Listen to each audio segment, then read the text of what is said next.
అమ్ముంది చూడు నంబర్ 1 కంత్రి. నేను చాయ్ చేసిండు అనుకో చక్కెర తక్కువ అయితే పత్తి ఎక్కువ అవుతుంది. నేను చికెన్ చేసిండు అనుకో ఉప్పు తక్కువ అయితే మసాలా ఎక్కువ అవుతుంది. నేను కాబట్టి ఉంటుంది ఇంట్లో. బట్టలు ఉతికింది అనుకో జిడ్డు ఆమెకు మాత్రమే కనిపిస్తుంది. నేను బాసం తోమిండు అనుకో సబ్బు ఆమెకు మాత్రమే కనిపిస్తుంది. ఎప్పుడు చూడు ఆయనతో కోడలు చూసి నేర్చుకో ఇంట్లో కోడలు చూసి నేర్చుకో అంటారు తప్ప మన ఇంట్లో కోడలు ఏ రోజు ఏమనుకుంటుందో మాత్రం అవసరం లేదు.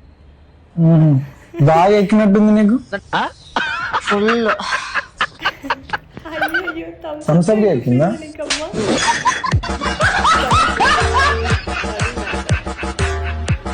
ఫ్రస్ట్రేషన్ అంతా కక్కేసింది దెబ్బకి.